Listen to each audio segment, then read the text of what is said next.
गर्भ गीता की शुरुआत में अर्जुन भगवान से यही प्रश्न पूछते हैं कि आत्मा का पुनः पुनः जन्म क्यों होता है।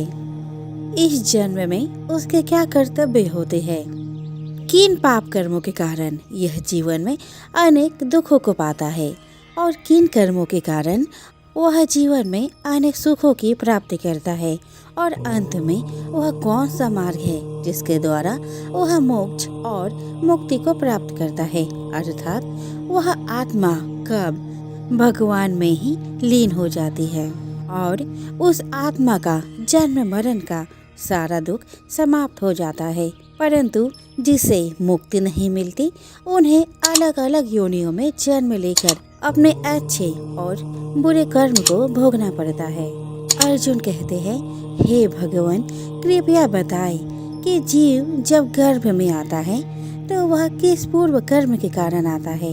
हे मधुसूदन, प्राणी जन्म के पूर्व गर्भावस्था को कष्ट भोगता है और जन्म लेते समय भी असहाय कष्ट पाता है। इसके उपरांत वह संसार में रहकर रोग पीड़ा भोगता है। उसे बुढ़ापा आता है, प्राणी की मृत्यु भी होती है। अस्तु प्रभु जी, कृपया यह बताएं कि वे कौन से कर्म हैं जो प्राणी को जन्म मरण से रहित बनाते हैं। श्री कृष्ण कहते हैं, हे अर्जुन, जन्म मरण का बंधन उन प्राणियों की नियति है जो संसार में लिप्त रहते हैं। ऐसे प्राणी संसार में अनुरक्त रहते हैं, अर्थात संसार के नश्वर पदार्थों से ही प्रेम करते हैं। वे सांसारिक वस्तुओं की कामना करते हैं। प्राणी संसार की माया पाने की चेष्टा तो करता है, परंतु मेरी भक्ति पर ध्यान नहीं देता। इसके कारण वह बारंबार और अनेक योनियों में जाकर जरा मरण का दुख उठाता है। अर्जुन कहते हैं, हे जनार्दन, सांसारिक मोह माया से मुक्ति तो बहुत कठिन है। माया चित्त हर लेती है। मन काम, क्रोध, लोभ, मोह और अहंकार रूपी विकार से गिरा मदमस्त हाथी है। तृष्णा रूपी शक्ति से प्रेरणा देती है। 5 विकारों में अहंकार प्रबल है जो कि प्राणी को नरक में ले जाता है। हे ऋषिकेश, इस मदमस्त हाथी को कैसे भस्म किया जाए। मन को भक्ति में लगाने हेतु क्या उपाय करना उचित है। श्री कृष्ण कहते हैं, हे धनंजय, जैसे मदमस्त हाथी को बस में करने के लिए अंकुश की आवश्यकता होती है, उसी प्रकार मन को वश में करने के लिए अभ्यास द्वारा ज्ञान प्राप्त करना आवश्यक होता है।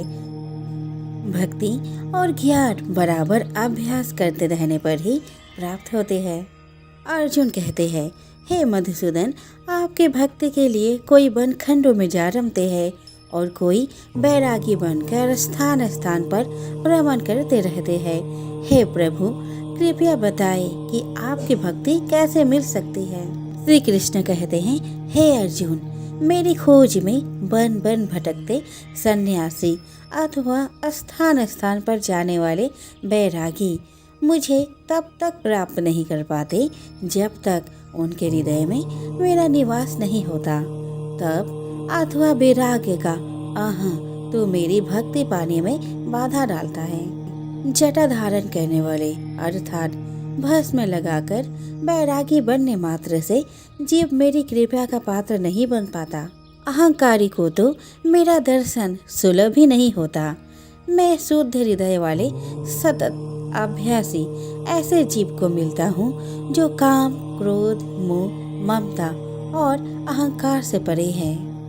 अर्जुन कहते हैं, हे माधव, प्राणी पंच विकार जनित प्रवृत्ति के कारण लौकिक जीवन नष्ट कर लेता है। हे मुरारी, कृपया बताएं कि वह कौन सा पाप है जिसके कारण किसी व्यक्ति की स्त्री असमय मर जाती है। किन पापों के फलस्वरूप अल्पवायु में पुत्र मर जाता है। कौन से पाप के कारण व्यक्ति वीर्यहीन हो जाता है।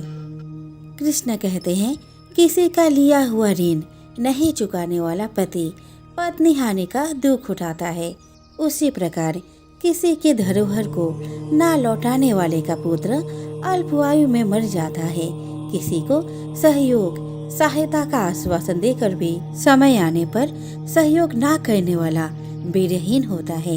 यह सब भयंकर पाप है जो स्त्री पुरुष एकाकी भोगते हैं। अर्जुन कहते हैं, हे दयानिधि, किस पाप के फलस्वरूप प्राणी सतत रोगी रहता है और किसको कर्म के फलस्वरूप बोझा ढोने वाला जघन्य पशु बनता है। श्री कृष्ण कहते हैं, हे अर्जुन, कोई सौभाग्यकांक्षिणी कन्या को बेचने वाला सतत रोगी रहता है। अभक्ष्य भोजन और मादक द्रव्यों का सेवन करने वाला अधम योनि में जन्म लेता है। झूठी गवाही देने वाला भोजन बनाकर पंच कवल कर स्वयं भोजन करने वाला बिल्ली और सूकर की योनि प्राप्त करता है। अर्जुन कहते हैं, हे प्रभु, इस संसार में जिनको आपने धन धान्य दिया है और उत्तम साधन दिए हैं, तो उनका पुण्य क्या था? श्री कृष्ण कहते हैं, उत्तम रीति से सुयोग्य पात्र को स्वर्ण आदि दान करने वाला धन धान्य और वाहन आदि पाता है। सत्य सनातन वैदिक रीति से सुयोग्य वर को विधि पूर्वक कन्या दान करने वाला उत्तम मानव योनि का अधिकारी बनाता है। अर्जुन कहते हैं, हे प्रभु, संसार में कोई तो सर्वांग सुंदर है और कोई कुरूप, सो श्रेष्ठ स्वास्थ्य और स्वरूपवान शरीर किन पुण्यों से मिलता है? श्री कृष्ण कहते हैं, हे कौन्तेय, पुरुष का रूप स्वरूप नहीं गुण महत्वपूर्ण है, फिर भी आकर्षक देह संत विद्वानों की सेवा एवं निरंतर ज्ञान की आकांक्षा के फल स्वरूप मिलती है। अर्जुन कहते हैं, हे दयानिधि, प्राण धन और सांसारिक सुखों से मोह क्यों रखता है?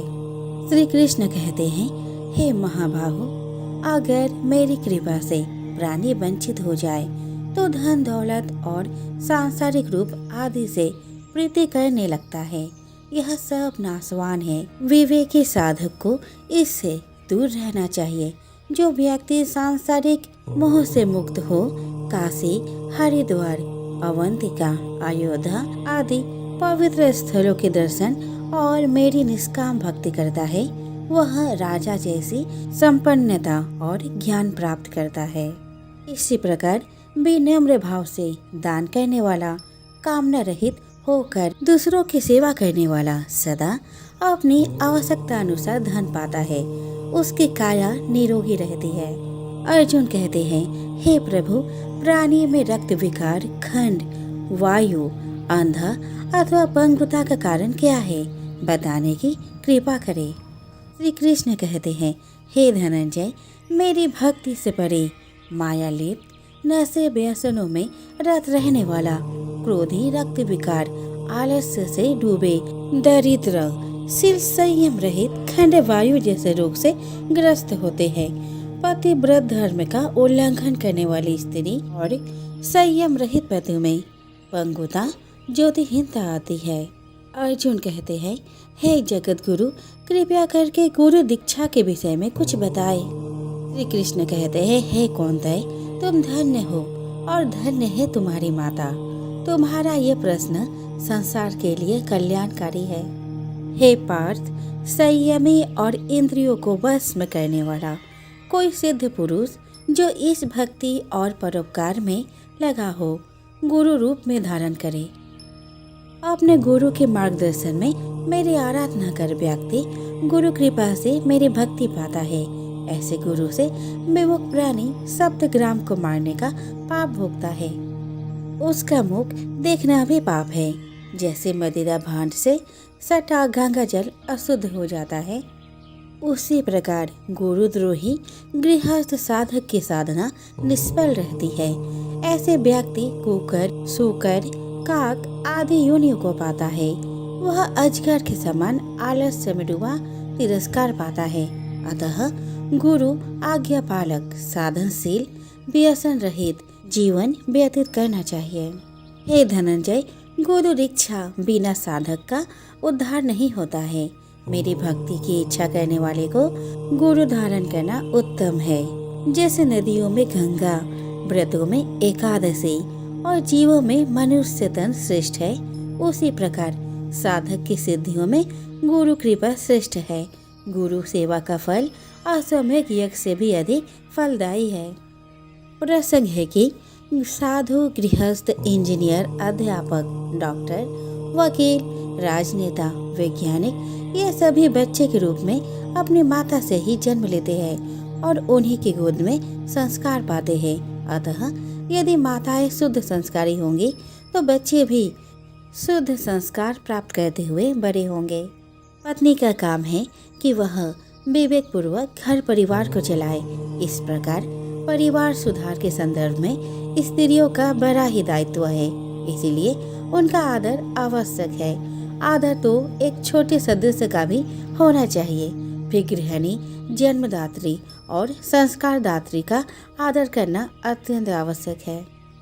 वृद्धों का शरीर बल लूट जाता है, परिवार पर उनका शासन भी धीरे धीरे हट जाता है। अतएव अधिकतम वृद्धों के मन में निराशा, रूखापन और असंतोष उत्पन्न हो जाते हैं। इसीलिए वृद्ध धीरे धीरे थोड़े चिड़चिड़े हो जाते हैं। उनकी थकी दृष्टि में चारों ओर सूनापन दिखाई देता है। अतः परिवार के स्वजनों का कर्तव्य है कि वे वृद्धों का पूरा सम्मान दें, उनकी सेवा और आदर करें। परिवार वाले वृद्धों को यह अनुभव न होने दे कि उनका उस घर में कुछ नहीं रहा। वृद्धों को ऐसा लगे कि परिवार वाले हमारे अनुगामी हैं। दूसरी बात, 10 दिनों बाद तुम भी वृद्ध हो जाओगे। जो आज वृद्धों की आवश्यकता है वही तुम्हें 10 दिनों के बाद चाहिए।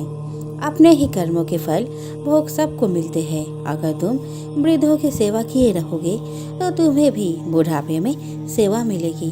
अपने को सेवा की आवश्यकता पड़े या ना पड़े, हम वृद्धजनों की सेवा करें और उन्हें सम्मान दें। गृहस्थ और मठाधीशों का परम कर्तव्य है दरवाजे पर आए हुए अतिथि एवं अभ्यागत का यथा योग्य सत्कार करना। यह भारतीय नीति शास्त्र का नियम है। अभ्यागत गुरु के समान आदरणीय है। जहाँ अभ्यागत का आदर व सम्मान नहीं होता, वे परिवार तथा समाज उस जमीन की तरह उन्नतिहीन हो जाते हैं। अतिथि सत्कार से सुकीर्ति और संपत्ति बढ़ती है। जहाँ शाम को इकट्ठे होने पर अपने विचारों और बातों को एक दूसरे के सामने रखते, एक दूसरों के सामने पढ़ने पर गंभीर हो जाते हैं। एक साथ न भोजन करते और न बैठते हैं। समझ लो ऐसा परिवार एवं समाज का विघटन शीघ्र होने वाला है। परिवार एवं समाज के लोग जब शाम को इकट्ठे होते हैं तब वे यदि एक दूसरे से हंस हंस कर बातें करते हैं तो मालिक को अपने अपने कर्मों का लेखा जोखा देते तथा एक दूसरे को निश्चल होकर बताते हैं। तब यह निश्चित समझा जाता है कि इस परिवार एवं समाज के लक्षण शुभ हैं। कोई व्यापार घाटे में चले तो यह कोई व्यापार नहीं। व्यापार वही सफल है जिसमें मूलधन तो बना ही रहे किंतु मुनाफा में निरंतर वृद्धि होती जाए। अधिकतम लोगों का यह व्यापार घाटे में ही चलता है। अधेर अवस्था में जो कुछ प्रसन्नता शेष है वह सब भी बुढ़ापे में काफूर हो जाती हैं। इस प्रकार मानव जीवन रूपी व्यापार निरंतर घाटे में चलकर अंत में इसका दिवाला पिट जाता है। बहुत कामना, अहंकार, प्राणियों से द्वेष, बात बात में क्रोध एवं द्रोह, असहनशीलता, कुछ भी घाटा न उठाकर थोड़े थोड़े में मुकदमेबाजी आदि करके लोग अपनी जिंदगी को नर्क के जैसा बना लेते हैं। हंस हंस कर प्रसन्नता में जीने योग्य जीवन को ईर्ष्या, द्वेष, दुख, संताप में जल जल कर जीते हैं। सब भौतिक सुख सुविधाओं के पा जाने पर भी संसार के अधिकतम लोग निरंतर नरक में जीते हैं। ईर्ष्या, द्वेष, कलह, बेमनस्य, वैर, चिंता, मानसिक उलझन आदि से लोग निरंतर पीड़ित रहते हैं। मनुष्य के अंदर जितना स्वार्थ तीव्र रहेगा वह उतना ही राग द्वेष का शिकार होगा और ऐसा आदमी कभी शांत नहीं हो सकता। धन चाहे थोड़ा हो परंतु मन पवित्र हुए बिना जीवन में सुख नहीं मिलता। मन की पवित्रता के लिए संतों एवं सज्जनों की संगति और मन में शुद्ध और अच्छे विचार चाहिए। जीवन का आखिरी हिस्सा बुढ़ापा है। कहा जाता है कि अंत अच्छा तो सब अच्छा, परंतु दुर्भाग्य है कि अधिकतम लोगों का बुढ़ापा सर्वाधिक दुखपूर्ण हो जाता है।